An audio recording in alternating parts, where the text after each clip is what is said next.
On paye quand même, encore et toujours, et heureusement toujours et pas plus, 42 milliards d'intérêts sur notre dette publique. Bon, ces 42 milliards, ils sont là. Il y a 5 ans, c'était 42 milliards aussi.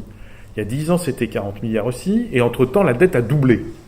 Bon, et pourquoi ? Parce qu'on a une politique monétaire au niveau européen qui est absurde. Et qui fait que les taux d'intérêt sont négatifs ou à zéro. Donc là, on est en train de se droguer complètement sur le long terme, c'est-à-dire vous pouvez faire de la dette, de toute façon, regardez, comme les taux sont à zéro, vous ne payez jamais que 40 milliards, et les dettes qui tombent, que vous avez émises il y a 8 ans, vous les renouvelez à des taux encore inférieurs, donc allez-y les petits gars.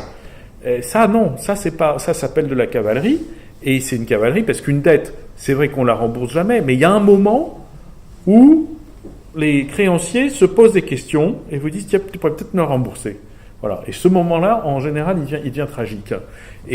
Surtout quand les taux remontent, ce qui finira par revenir. Surtout quand les taux remontent, parce que 40 milliards, c'est le budget de l'enseignement supérieur, c'est pas loin du budget de la défense. C'est quand même pas rien. Et donc, quand les taux vont remonter, ça remontera progressivement, mais de façon irrésistible. Et donc, on passera à 40, 50, 60 milliards, parce que tout simplement, les taux sont à zéro, et s'ils étaient à 2,5 ou 3 ou 4%, ce qui devrait être normalement, eh ben, c'est ça ce que ça nous ferait payer. Et on verra que la première dépense publique, c'est les intérêts. Et le problème, c'est que cette dette, on pourrait dire, c'est pas grave.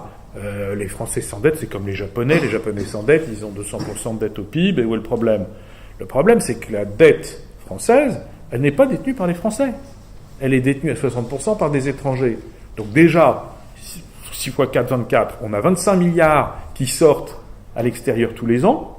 Bon, donc il faut théoriquement les produire. Et deuxièmement, c'est à un moment, on est en perte de souveraineté, parce que ces étrangers, s'ils arrêtent, c'est quand même assez grave. C'est pas la même chose au Japon, je vous le disais, c'est même pas la même chose en Italie. Donc la situation italienne. Il faut dire pourquoi ? Parce que la dette est beaucoup plus largement détenue par des résidents. Voilà, c'est détenu par l'épargne nationale. Et nous n'épargnons pas, nous consommons.